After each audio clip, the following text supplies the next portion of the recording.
Me today. I'm making some final notes, which you and I are going to be going over today in our broadcast, and I need you to do a couple of things right away. One is to share the broadcast and comment on it also. Uh, Put a fact that you like it out there, that you love it, and you want more of it. Put that in the comment section if you will, please. And I'll see your comments as I glance down here to my phone. I said glance because my producer's going to be telling me, "Don't look at your phone. Don't look at your phone." So I'm just going to glance at it every once in a while and be able to see what some of your comments are.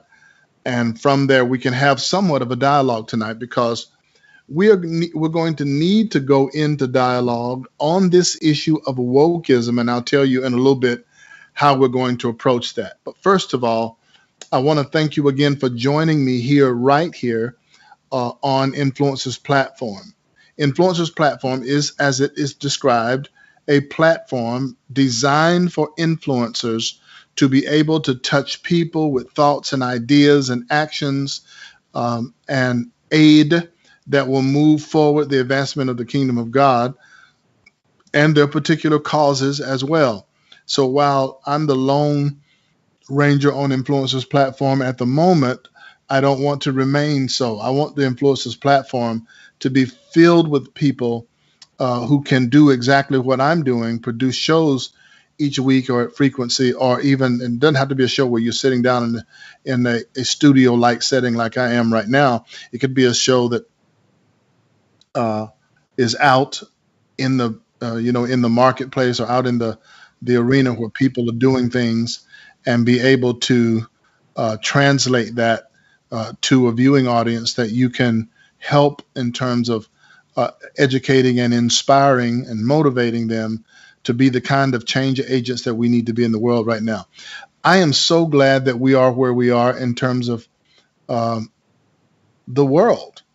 There's a lot of things that's changing in the world, and those changes are not happening automatically. Something, and I say something because I'm talking about the invisible thing as much as the visible, those two corollary arenas are working together to bring about change in the earth. And it may not be the change that you like, but the good thing about it, if it's not the change that you like, you can likewise go spring into motion and bring the kind of change that you want to see. So here on the Influencers platform, we seek to do that each week on Tuesday evenings to both instruct and inspire you to move forward. And thank you to the many of you who are already on. I'm going to call some names now as soon as I bring this volume down. Call some names of some people that are out there looking. I see Donna's there, Maddie's there, Mabel is there. Thank you, guys, for joining. And there's a host of others of you. Keep on coming in, and I'll look down every once in a while and have some exchange with you. This is Influencers Platform, and Influencers Platform is an outreach, a media outreach of San Antonio in Black, White, and Brown. You may know by now. If you don't, I want to share the good news with you, is that we have established our own offices in Callahan Towers right here in San Antonio, Texas, Suite 313, third floor, Suite 313. Now, at some other time, I'll tell you about how this whole 313 thing has just marked my life, all of my life. And our suite for SABWB is Suite 313.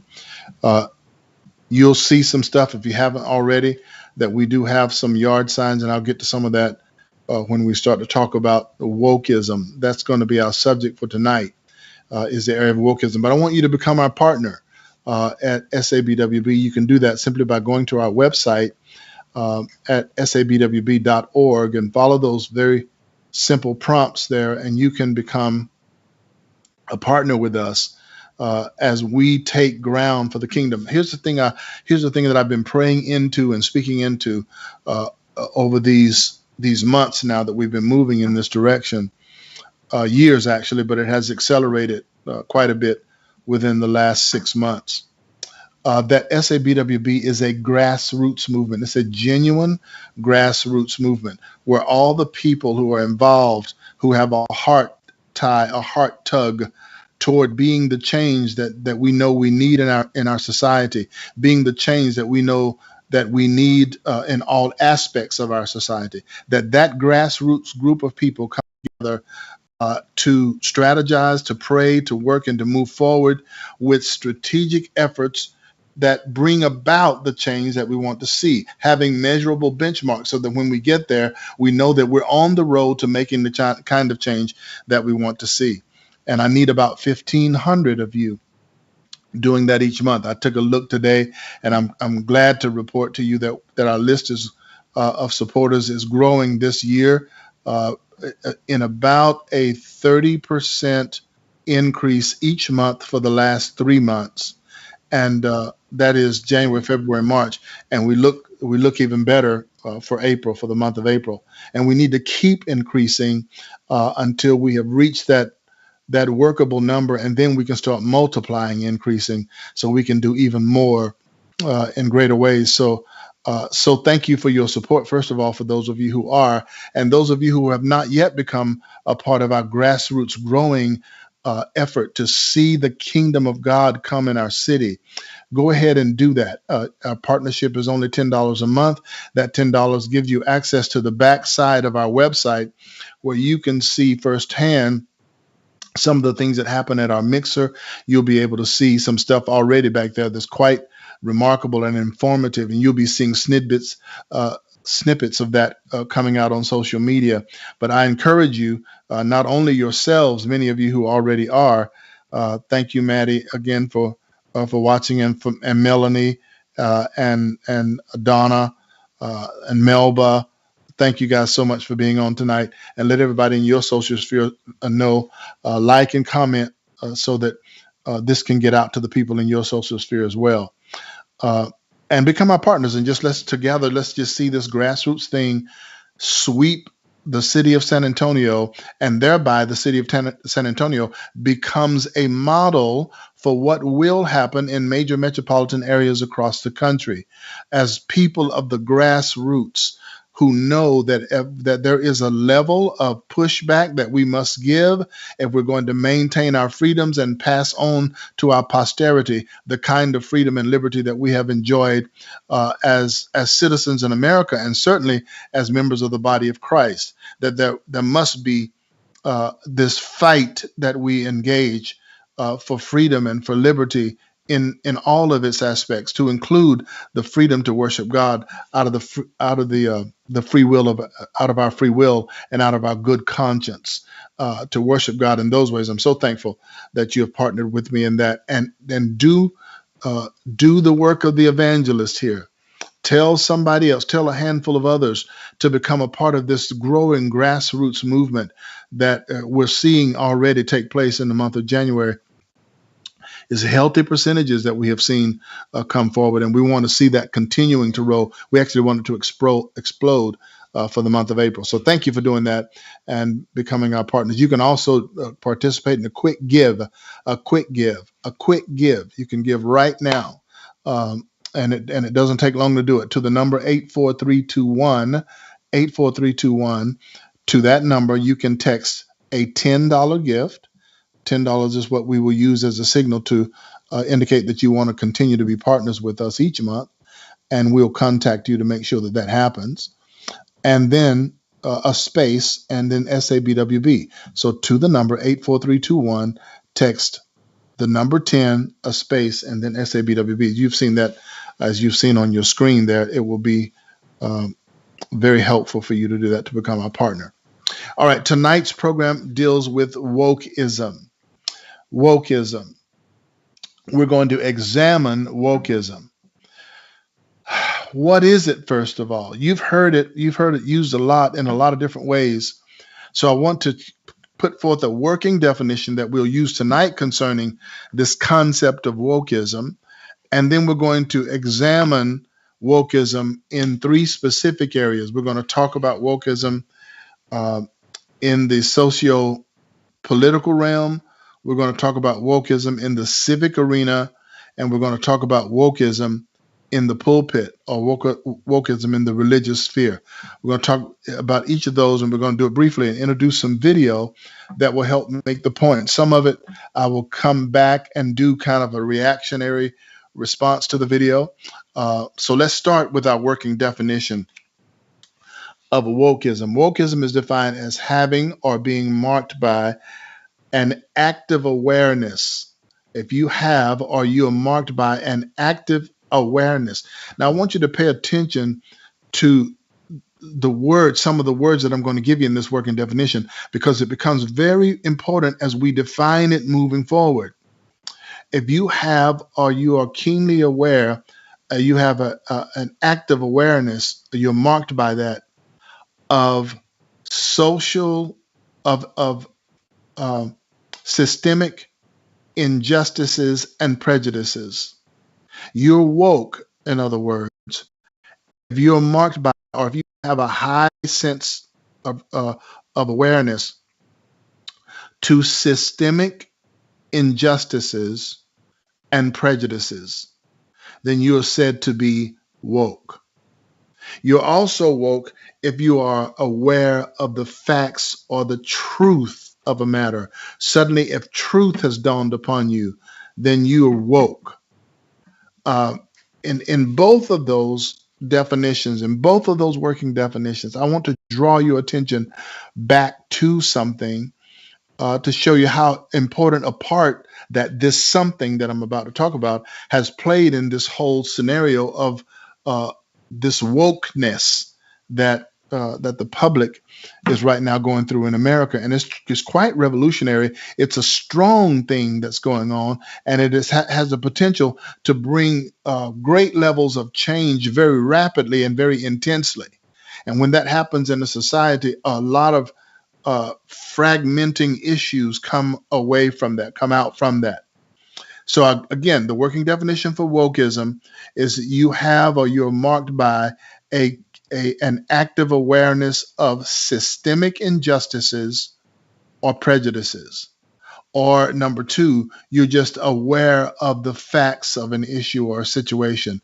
You're aware of the truth about it. Then you're woke. And this implies, this whole idea of being woke implies that you may not have known that it was going on before. You are now aware of it. You have become aware of something perhaps that you were not aware of before. And as I said, namely, it points itself toward this matter of systemic injustices and prejudices. So you have to ask yourself the question: if I have been made aware of it, what has made me aware? Someone will say, well, police brutality made you aware. If we're talking about systemic injustices, police brutality made you aware. Well, you and I have to settle down and think a little bit, because how were we made aware of these brutalities? How were we made aware of the fact that, in the opinion of some, that a discernible amount of law enforcement officials, for example, who are white, have intentionally targeted blacks, and they have done that to an exponential degree with reference to how they have treated other people? Who made us aware of that? How did that come about? How do we get woke to that? And then the second definition, I said that wokeism is that you're just aware of the facts, or you're aware of the truth of a situation. And I'd have to ask you again, where did you get those facts that you are now certain of? Where did you derive these truths that you are now so decisive with regard to their validity? Where did that come from? And in both cases, the fingers must point back at what I'm on right now. The fingers must point back at media sources. If you are woke, you have been awakened because the media woke you up to it. If you are aware of the facts that you have received has in many cases come from the media. Therefore, wokeism virtually is not possible in our modern context. Wokeism is not possible without the massive input from the side of the media. Wokeism is not possible without massive input. Anthony, good to have you on as well. Guys, just keep liking and sharing and commenting. And make sure you pass this video piece around. I know I'm wearing a Michigan shirt today. This shirt is actually a gift to me. A friend named Mark Martinez. I have two friends named Mark Martinez. I actually have three. Mark Martinez Sr., his son Mark Martinez Jr., but a young man that I had in Christian boot camp when I was doing it as far as the youth offenders program is concerned. He came through that program, and this shirt was dear to him, and he gave it to me, and I wear it in remembrance of a relationship and a friendship and a mutual show of respect. And we just finished the NCAA here in town anyway. Baylor, go Baylor Bears. They won last night. But I like my Michigan shirt, so I wore it today. So with all of those things, and with this idea of wokeism in mind, you are not awakened unless the media woke you up. So you have to ask certain questions right here, don't you? You have to ask questions like, how do I know that what the media said to me is verifiable? How do I know that the facts are actually the truth? Is it because it's repeated on every channel? Is it because I hear and see example after example of it? Is it because I can hear the same thing repeated from one anchor on one network to another anchor at the next network, and then I'll hear it on the Saturday on the nighttime talk shows? I'll hear Colbert say it. I'll hear Fallon O'Fallon say it. I'll hear all those guys and girls the men and women who do those late night talk shows, they're all talking about it. And then a sports figure might step out and say something about it. And all of these different arenas, I'm hearing the same message. And I have awakened to this idea. I've awakened to the reality that they have put forth. But the question becomes, is their reality reality? And when we as a people no longer critically think, and when we no longer personally dig for information that is available to us all, when we take what the media has said carte blanche, we take it hook, line, and sinker, as is said in my culture, then we must be receiving what the media says as absolute truth. Let's take, thanks guys for coming on and joining me tonight. Rosalie is my Spanish mama. Thank you for being on tonight as well.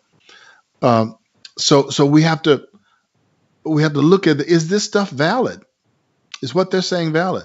Let's take, for example, the job that the media did on former President Trump.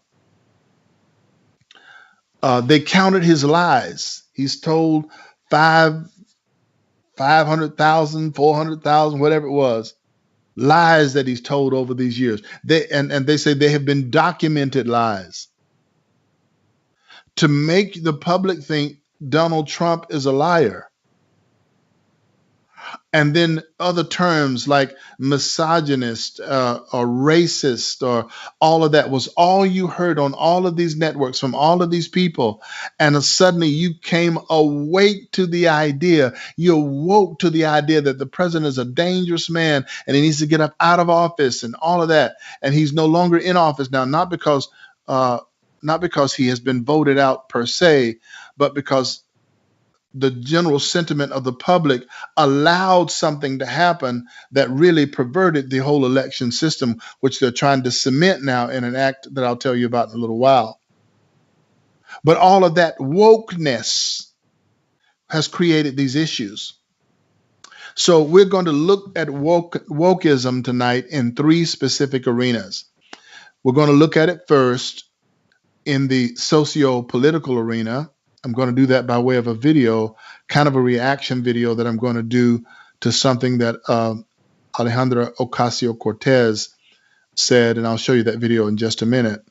Then after that, we're going to look at wokeism in the civic arena, because in the matter of civil authorities, Chauvin and that trial, that officer who put his knee on the neck of George Floyd, and during that process, George died.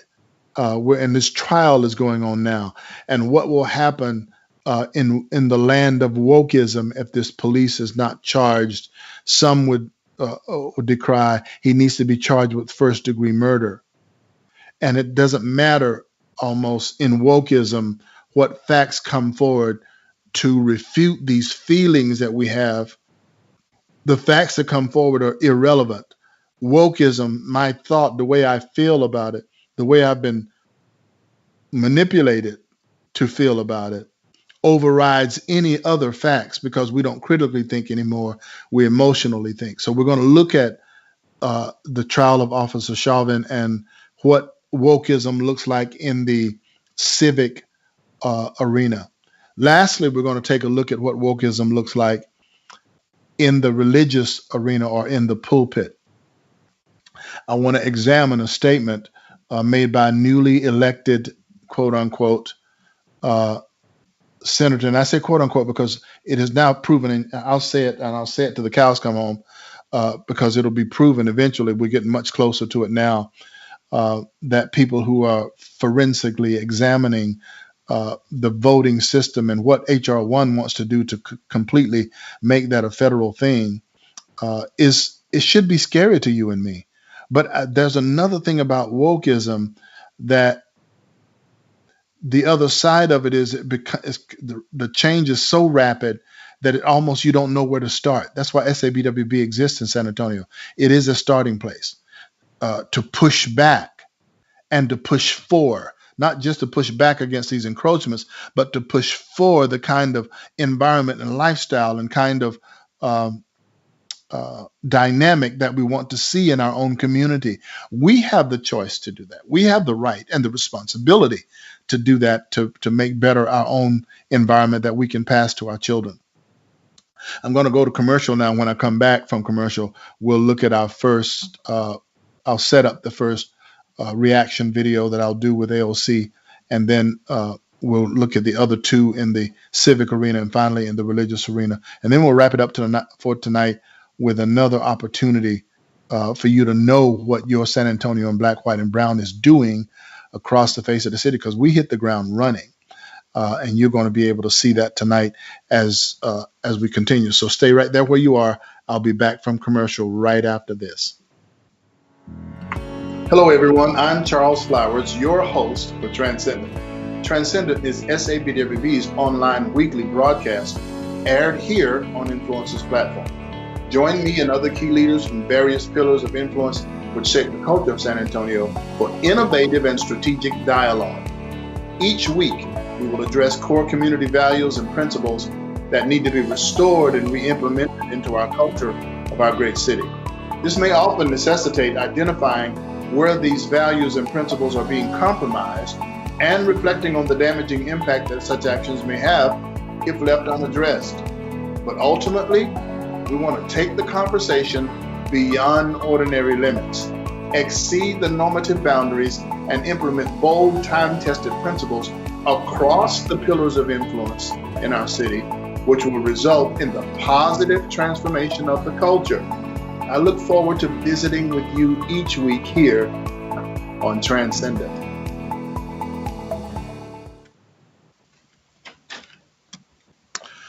All right, so we're back. Thank you for taking the commercial minute with us. And I want to now look with you at a video that my producer is setting up, the first of which we will look at tonight. The statement made by Alejandro Ocasio-Cortez concerning what is happening at the border.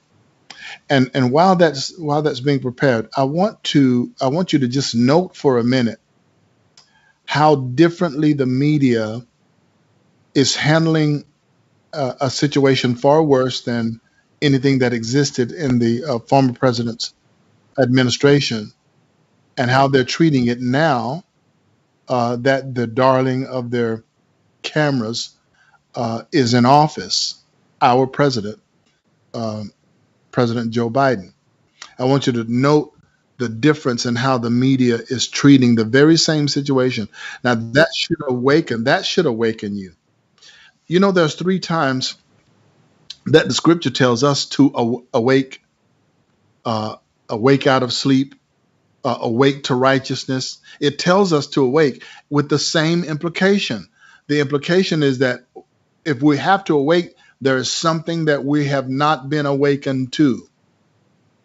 And now this pseudo awaken, this pseudo wokeism is rolling across the land, and you have thought leaders that are putting forth the idea of what wokeism is. Look at this video by Alejandro Ocasio-Cortez when she is defending. Now, ask yourself the question: if this was the former administration and these dynamics existed on the border, would this be the language of a sitting representative in the United States Congress?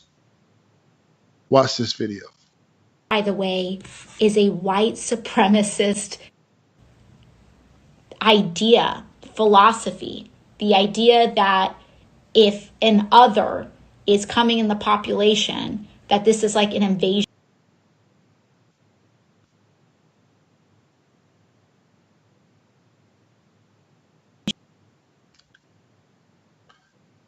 I want you to, I want to go back to that video. I want to go back to its very start because there is something there I think is important for you to both see and hear. Let's watch this again. They want to say, what about the surge? Well, first of all, just gut check, stop. Anyone who's using the term surge around you consciously is trying to invoke a militaristic frame. And that's a problem because this is not a surge. These are children and they are not insurgents. And we are not being invaded, which, by the way, is a white supremacist idea, philosophy. The idea that if an other is coming in the population, that this is like an invasion. Well, there you have it, folks. The guru has spoken. The wokeism guru has spoken. And that wokeism guru determined that in the socio-political arena, gut check. Stop. Are you kidding me? She postulates that on this subject, she is the genius, and everyone else who assumes any other thing, any other position about wokeism or about the situation, particularly at the border, that they are, notice the name calling. First of all, you probably have seen my friend David Harris Jr. do a comparison on this particular piece of video with some footage that our present president, Joe Biden, said during his one of his presidential debates, and that he wanted a surge at the border. He called for a surge at the border. Now, that video that you just saw, only fragments of it exist. She went through this whole tirade about a surge is anyone using that term with you. Suddenly, the term surge now is only related to a military framework, and they're trying to put things in a military framework. And they are labeling these children as insurgents. No one has said that except her. A surge is not a military word only. It's not used in military context only. When Joe Biden said it during his campaigning for the office of president, he wasn't invoking a military idea. He was talking about a vast number of people increasing quickly at a given location, which is in this case at our southern border. And yet Ocasio-Cortez says anybody using that word, then that would mean that she's saying that Joe Biden did the same thing, that he is invoking a military framework. Now, why would people buy into that? They would normally buy into that because AOC, Alejandra Ocasio-Cortez, is a spokesperson in the socio-political realm for wokeism. She's a college-educated young woman. She's easy on the eyes. She has good diction. Certainly, she represents this elite class of people who are highly educated, and those folks, they're the ones who are in the know. They're the ones who sat before the professors for supposedly 4 or 6 or 8 years, depending on their degree program. But statistically, they tell us it's much longer than that because of a lack of discipline to get involved in the course of study and stay with it until finished. But certainly these elite people, they know what wokeism is, and they're marked by, and they have this high active awareness of these systemic injustices and prejudices. And when they say stop, wait, gut check, everybody else is wrong. Now, she went on to say that this is not a surge. Well, President Biden did call it a surge. And she said, these are children.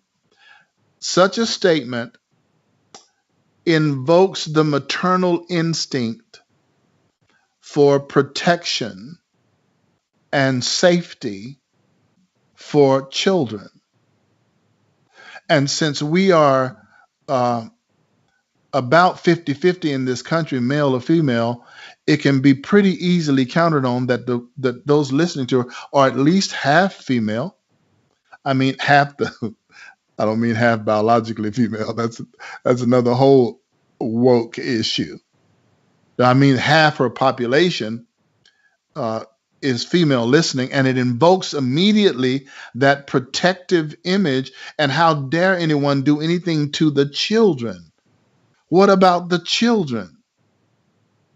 Well, the ages of these guys, these children that are at the border, the median age between them is 16 and 17 years old. They're only a couple of years away at most, the majority of them, from being able to be inducted to the United States military at age 18 and can handle a weapon and be sent into a foreign mission field, a foreign field of battle, to use that weapon to take other people's lives. Just 2 years away. But these are children. These are children. And we're going to treat these children with dignity and respect. If you want to treat those children with dignity and respect, then you do things in country, in the countries that they came from, which the former administration was doing along with Mexico, to stop this tide at the southern border. But wokeism says we must take these huddled masses. This is a line from a poem at the bottom of the Statue of Liberty. We must take these huddled masses and do something to help them. There are countries all over the world. People are fleeing for better circumstances.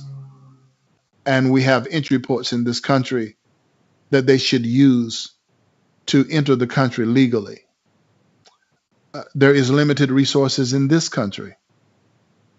What flashed through my mind right now, and I'm going to move on from this, is in the movie Black Panther, the star of Black Panther is talking with another friend of his, and they're talking about letting in the refugees from outside of Wakanda.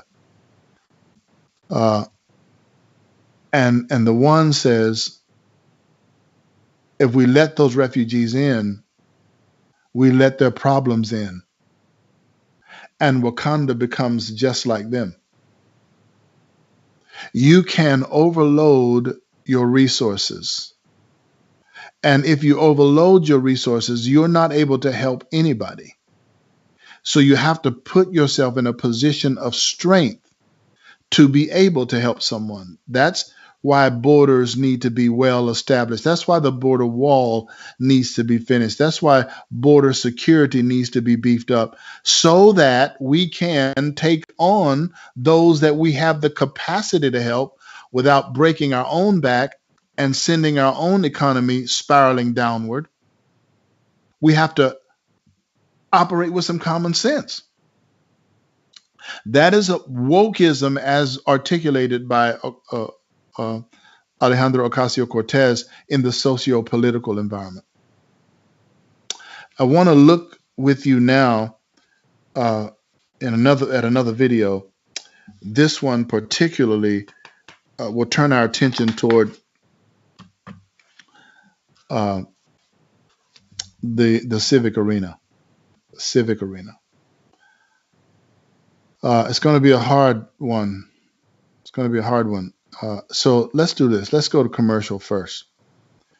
I want you to swallow the thing about AOC. Take that out. We're going to go to commercial. When we come back, we're going to look at the civic arena, namely at the trial of Chauvin, how you pronounce the officer's name, that's going on right now. And after that, I'll be right back. Hello, everyone. I'm Charles Flowers, the founder of San Antonio in Black, White, and Brown, also known as SABWB. SABWB is the premier leadership space where influencers from every race and position and perspective converge to build relationships and collaborate on the implementation of principles that shape the culture. SABWB is your voice speaking aloud for integrity, for justice and transparency and truth in our city. SABWB is your platform for collaboration leading to impact and transformation. SABWB is your presence in the marketplace of ideas in business and politics and education, sports, entertainment, health and wellness, media, and the church.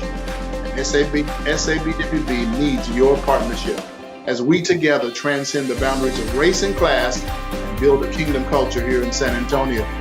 Partnership is only $10 a month, easy enough for all of us to participate. Many of us doing a little will have major impact in our city. To partner, go to sabwb.org or text SABWB space your gift to 84321. Thank you in advance for joining in the transformation of our city. And yes, thank you for joining in that transformation, and your partnership helps that happen on a daily basis. Janice pointed out in the comments that the border issue, how it directly affects us. They've already shipped the 11 to 17-year-olds here to the city of San Antonio in the Freeman Coliseum.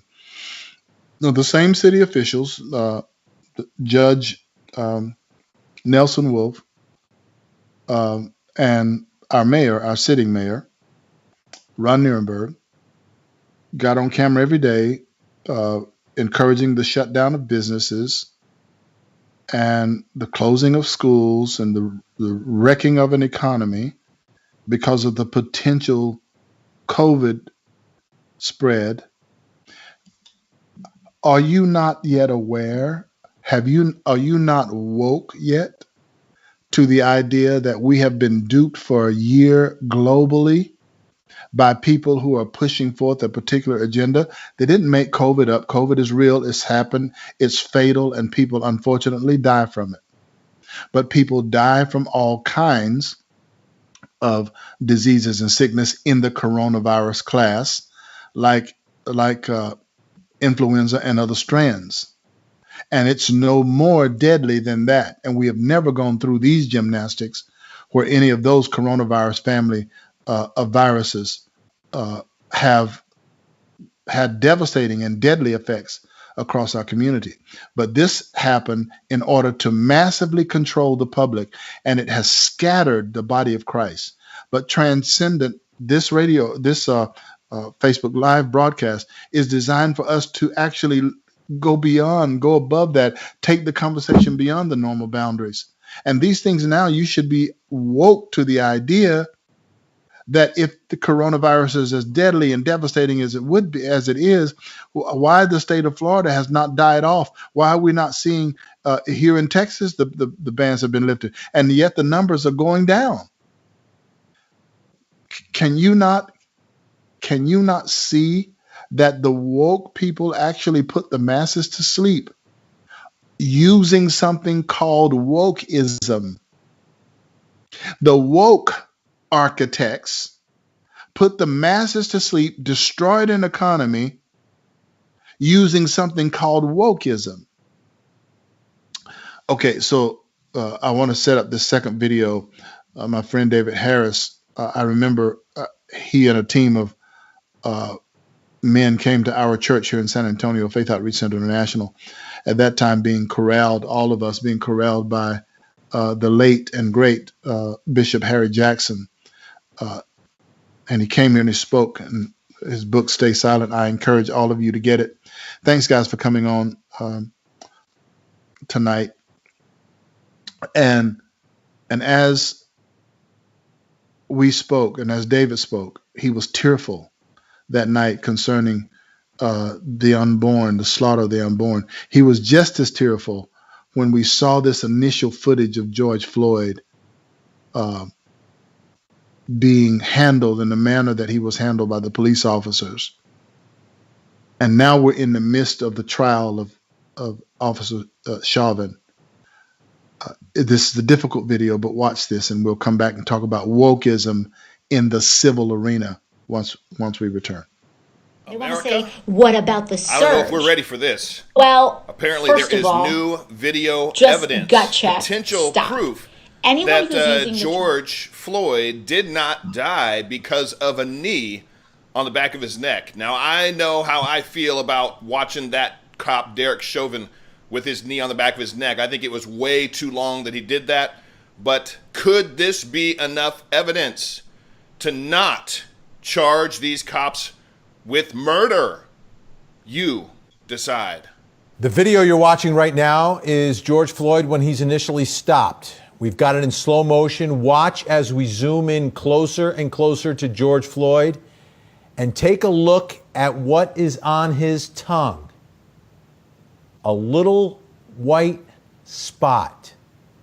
A little white spot on George Floyd's tongue. According to the defense, this may be the most important piece of evidence in the entire case. Let me explain.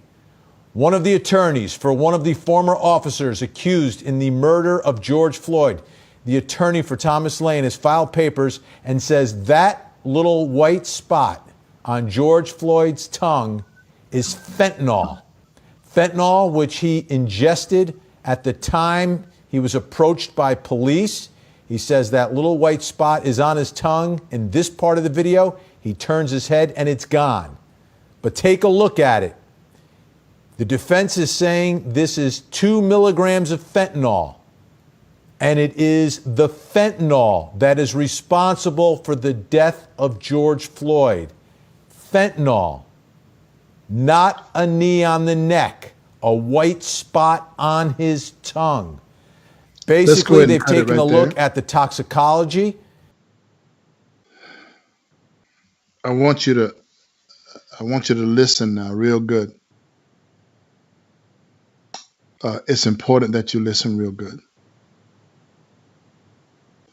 Because we have what wokeism in the civic arena would have us to believe, based upon systemic injustices and prejudices. Let me say at the outset, I am aware that systemic injustices and prejudices exist and persist. And I have some understanding as to why there is a heightened level of sensitivity to it in the African American community. I have some understanding as to why. The black African was brutally treated in slavery for 244 years. Now, if you say, here we go again, then you need to just open your ears to be sensitive to the plight of other people so that you can at least understand, walk a mile in their shoes, so to speak. If you walked a mile in their shoes, you probably wouldn't last. Because in fact, many of them did not. They were beaten to death. Coming over from Africa in what is now noted as the Middle Passage to lighten the load and to manage the material on the ship, slavers would throw their slaves overboard on the Middle Passage. And sharks followed these slave ships from one coast of off the Ivory Coast of Africa to the islands, and eventually to the mainland United States and Mexico, and fed upon them, so much to the degree that even after all of these years of no slave ships going through the Middle Passage, scientists can still to this day track the movement of the sharks along the same path of the Middle Passage. So they met death in their own homeland. I have a friend in this city. You heard me mention her name before. Her name is Pastor Shatigo. And she asked me a question one time. She's Nigerian herself. And she asked me, why do Black Americans never hold Nigerians responsible for what happened to them? It's what she asked me. She was speaking about the injustice experienced on the shores of our own homeland, Africa. And I just spoke to you about the injustices that took place on the passage over by dumping bodies and having them consumed by ravenous sharks. And then the brutality experienced for 244 years of brutal slavery, beating many of them to death. And if you don't think that that impacts a people, I make this comparison because I want people to be awakened to it, that in Ohio some years ago, a man sequestered several women in his basement. This man was white and the women were white, and he kept them in there for a number of years. Some of them got pregnant, had children, all kinds of stuff in the man's basement. He had so manipulated their minds that it's almost serendipitously one of them walked up to the door and was heard and seen, because he had left the house that he had often done, knowing that he had made such mincemeat out of the minds of these women that even away from them he could control them.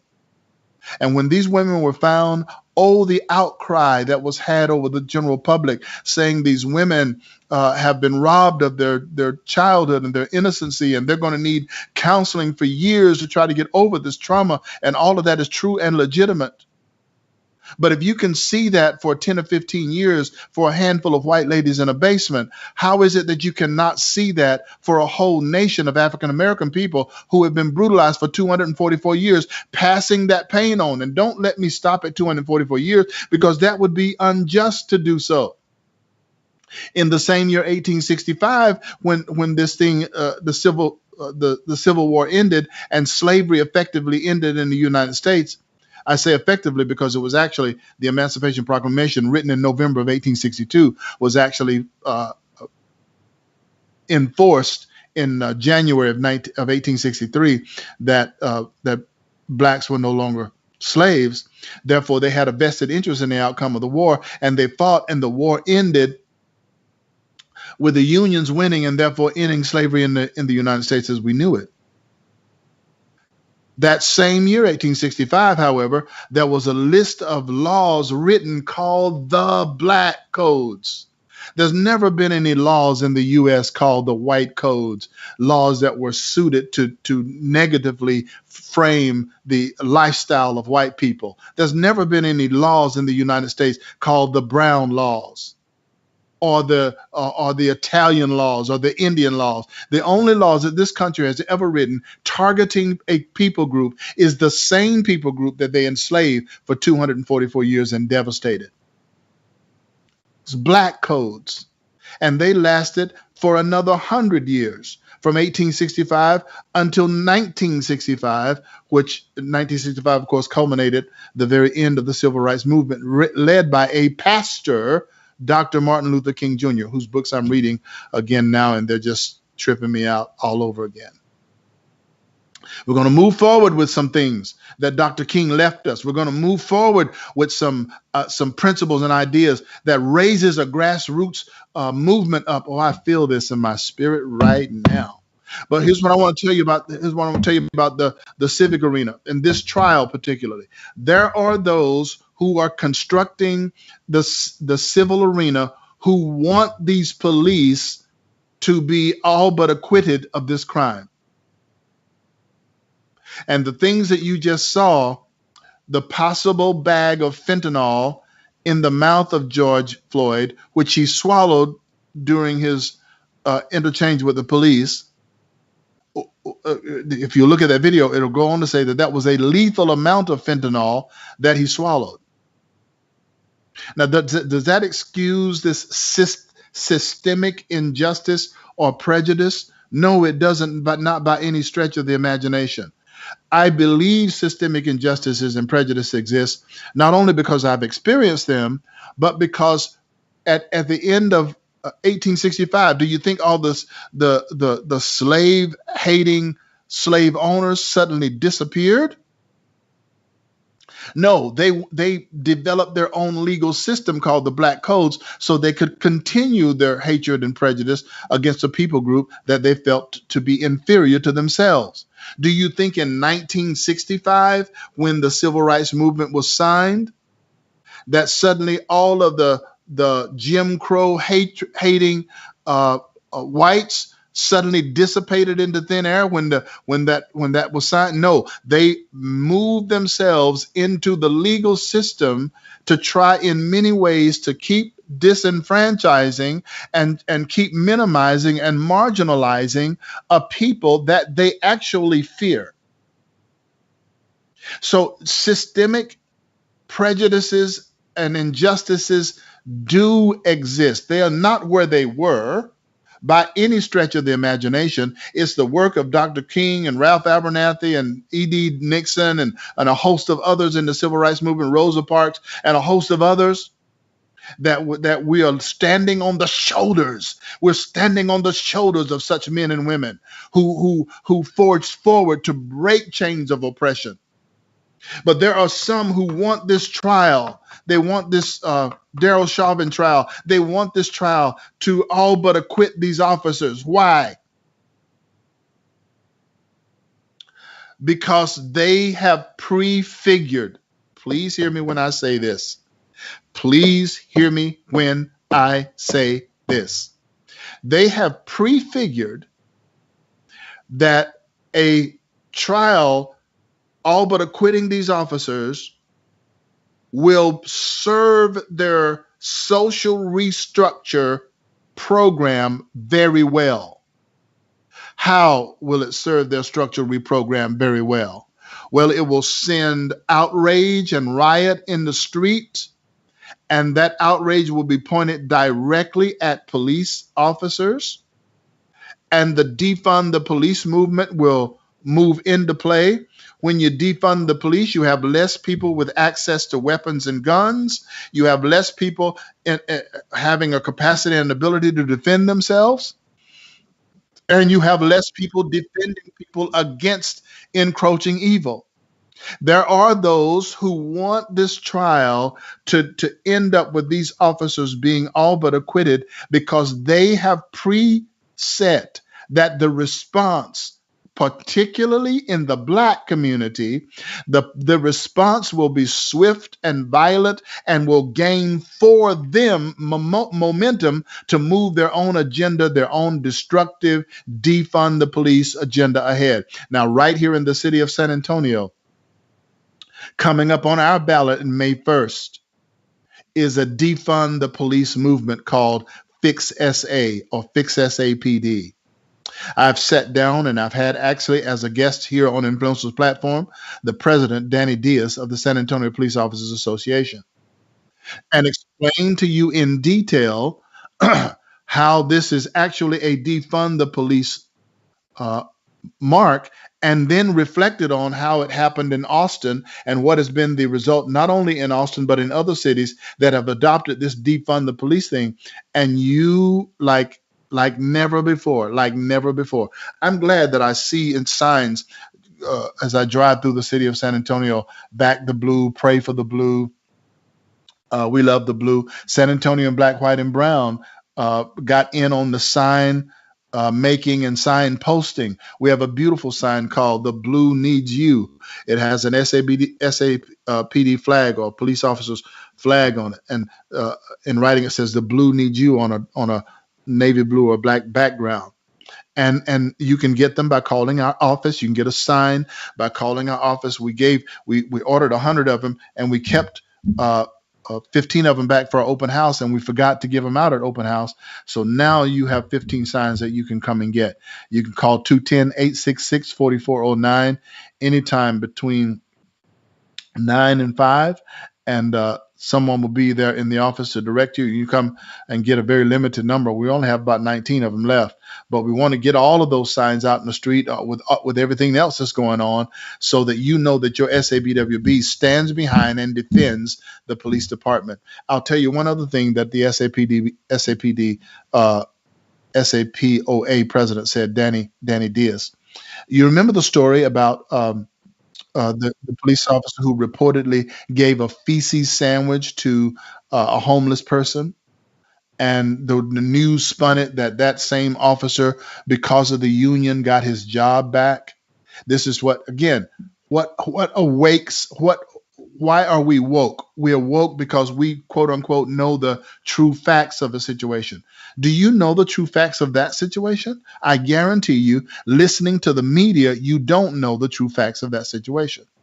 Here's a couple of facts to consider. One, the person who supposedly got the feces sandwich and ate it, that person has never come forward. They've never said, bit into it. Of course, they didn't eat the whole thing, but bit into it and found out what it was. That person has never come forward. There's never been a known victim of a receiver of the feces sandwich. And secondly, do you know who reported the officer? It wasn't a person on the street that saw him do it. It wasn't the man himself that supposedly took a bite of it. No, it was his officers that worked with him. They reported him not because they saw him do it. They reported him because he reported that he did it. He said he did it to his fellow officers, and his fellow officers reported him. He was brought in under that. He was examined under that. He also had another offense, and that adjoining offense got him put off the force. He never came back to work after one fell through, because you could say that happened, but you can't prove it, and he couldn't prove it. So another offense, he went on to commit another offense, and they never let him back on the job. He's now no longer a police officer. You don't hear that on the news. In that case, the police policed the police.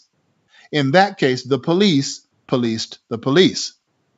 And not only in that case, but in many cases, there are things that police officers do and do continually that they need your and my support now. Proposition B will be on the ballot May 1st. You need to vote against it.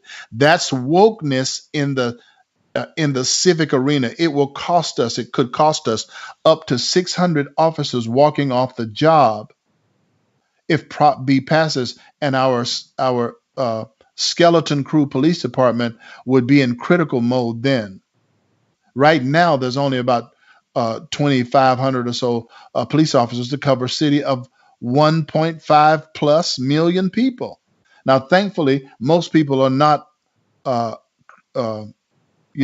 violent and mean and ugly, and yet crime in the city is going up. And our sitting mayor, now wants to, under his woke banner, he wants to reform the police. And there are many who believe that all it takes is just moving some of that money around and moving resources around and put these resources where we can get some of these people to get some help. This is another attempt to fuel social programs, which the church and other entities within the community should be stepping forward to fulfill.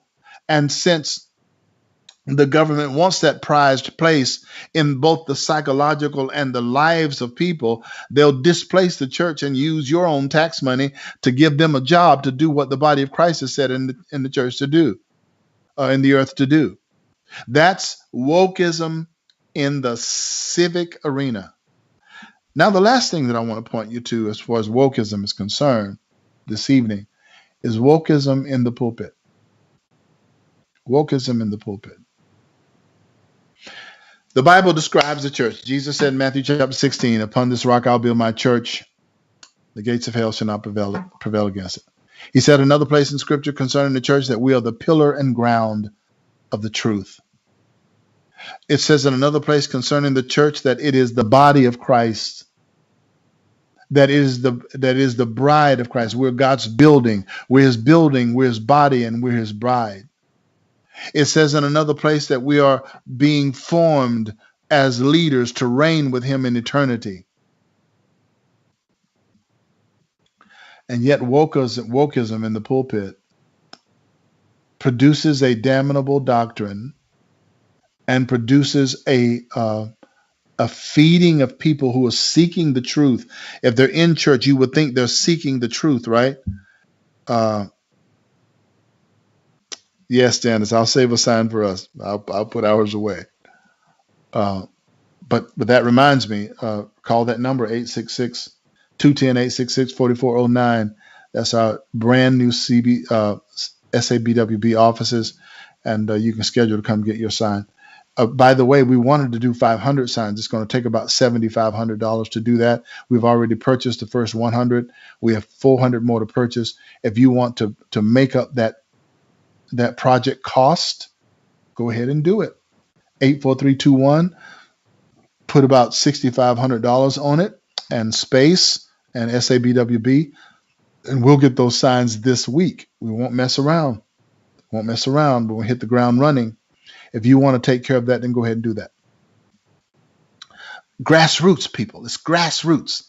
It's those of us who do the grassroots stuff to make the kind of change that we want to see. So I was talking about wokeism in the pulpit, right? I'm going to go to my phone now, and I'm so thankful for all of you guys that have come on today. You've been such a blessing. Maddie, you have been active. Thank you so much for that. And I want to go with you to something that a friend of mine, in fact, he's my Facebook hero. His name is Ronson Hall, and he's a pastor in this city.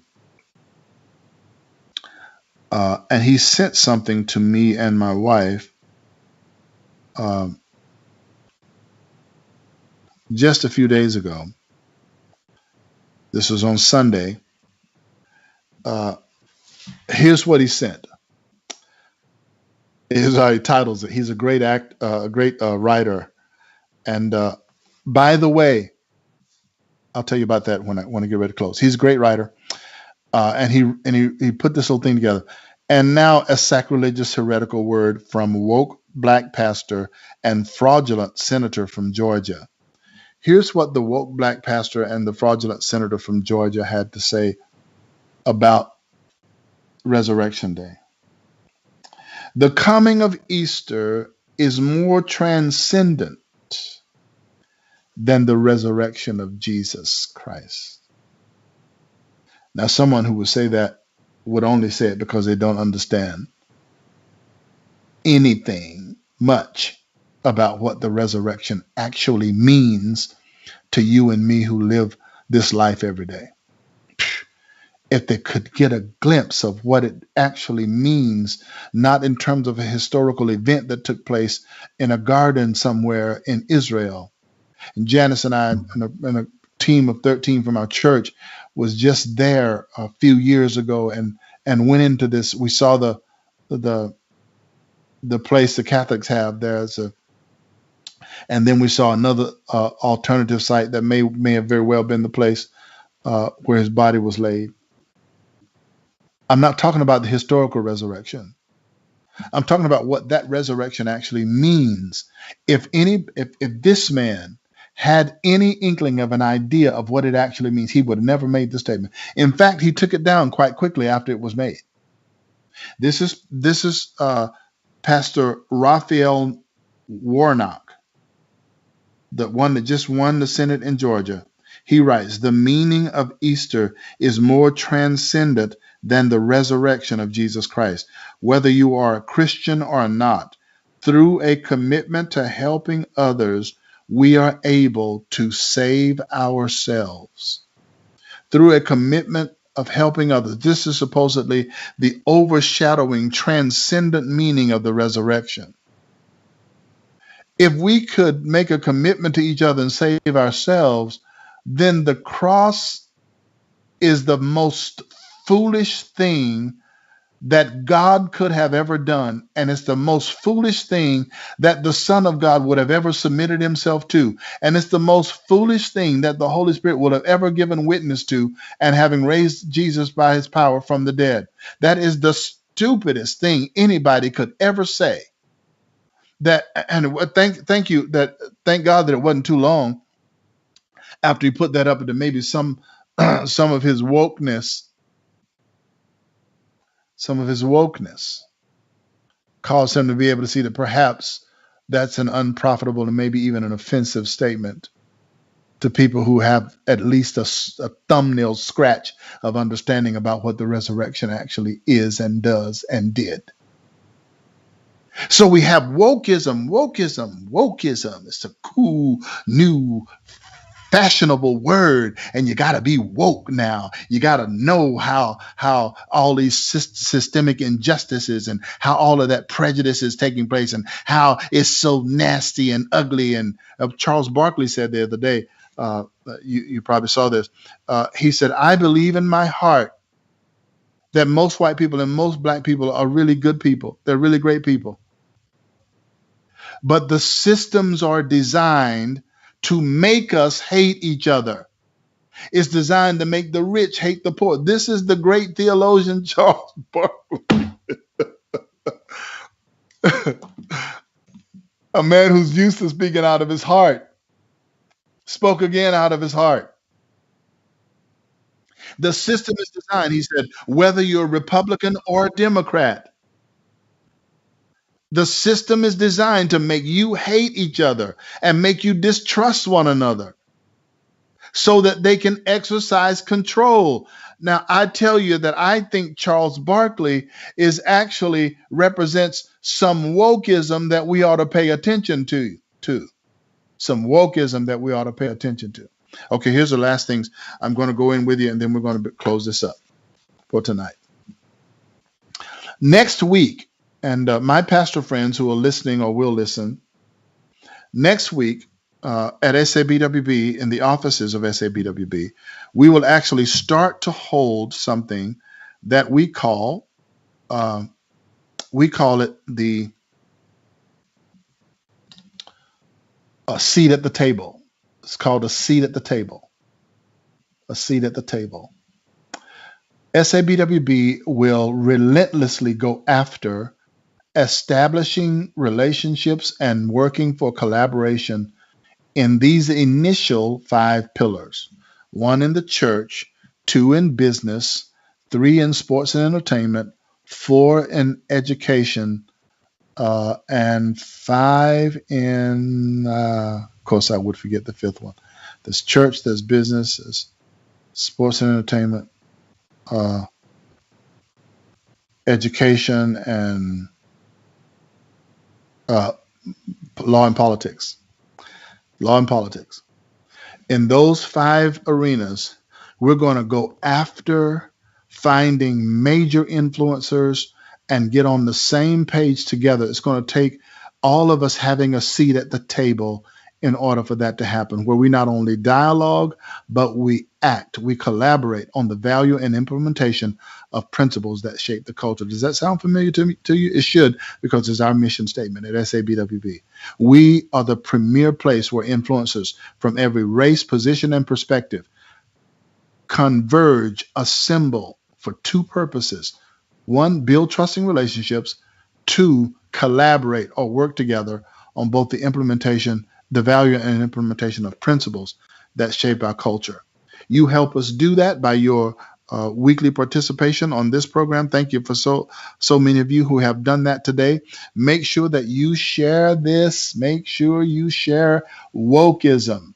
What I was going to share with you is at the seat at the table next week, starting April 15th, tax day. We'll be calling a group of pastors together in our city to meet at the table there at our offices for the purpose of understanding how we address the notion of wokeism in the areas of diversity, equality, and inclusion. The DEIs, you're familiar with them. If you're in business, you know that those are buzzwords. Diversity, equality, and inclusion. How are you going to answer that, not from a worldly perspective, but what answer of the kingdom do you have to address diversity, equality, and inclusion? And then next month in May, actually we're going to address 4, beginning our. So let me get your timeline right. April 15th, next week, we start the seat at the table, and we're going to be dealing with that wokeism in these 3 areas: diversity, equality, and inclusion. We have actually added a 4th: diversity, equality, inclusion, and sustainability. Sustainability. How are you going to sustain your church? How are you going to sustain your business? How are you going to sustain your athletic endeavor or pursuit? How are you going to sustain the legal and political arena with all of these and education in all of these areas? This thing called DEI is going to wreak havoc in all of that. So how do we answer it from a biblical standpoint? That starts next week at the seat at the table, beginning with pastors, but it will bleed over into all of those spheres: business, sports and entertainment, education, the political arena as well, the legal and political arena. Some high-powered conversations will be had at that table, and we'll come away from there knowing how we can both complement and aid one another in moving the kingdom forward, and how we can saturate our culture with a central message. I think I have it. Prayerfully, I think I have the central message that we can begin to talk about how we're going to saturate our culture with that. Whoever saturates the culture leads it. Whoever saturates the culture leads it. And we can lead it in little bitty ways if all of us put our voice together. So be on the lookout for that. And then in May, the weekend after Mother's Day, is our annual conference at SABWB. Our annual conference. It will be entitled Wokeism and the Summer of Our Discontent. Wokeism and the Summer of Our Discontent. That phrase, the summer of our discontent, if you've read Dr. King's material, you know that he's talking about that summer when the boycott took place and what they were able to do to break the bounds of oppression and set a ripple in motion that would cover the face not only of the United States, but cover the face of the world. And you and I have an opportunity to recapitulate something along that order right here in the city of San Antonio. Our conference this year will be entitled Wokeism and the Summer of Our Discontent. That's May 14th and 15th. So there's a lot that we're hitting the ground running with. We know there's a lot to do, and we don't have a forever to do it because the other side is constantly pumping out something. One of the things that paralyzes us is this over flood tide of information. Just keeps it so batters you. You don't know where to start. Well, let SABWB be your solve. Let us be your solve. Become our partner. Go to our website at sabwb.org. Follow a few simple prompts there, or you can give at the quick give. When you give at the quick give, it'll come up and you can choose the church, choose Faith Outreach Center, and then at the drop down, put in the drop down SABWB. You have a little drop down menu. Choose SABWB and give right there. If you want to cover the cost of the yard signs, please do that. Do that immediately, because we'll get those yard signs printed and out, distributed to people. So that all over the city of San Antonio, 500 yards plus those signs that's got every other kind of sign in it, backing the police department, will be there, and people will know how to vote on that issue. Fix SA on May 1st. My daughter came up with who also produces this show. She came up with a fantastic lead in to last week's program. You shall not pass, and that's speaking directly to the Fix SA and HR 5. So much going on.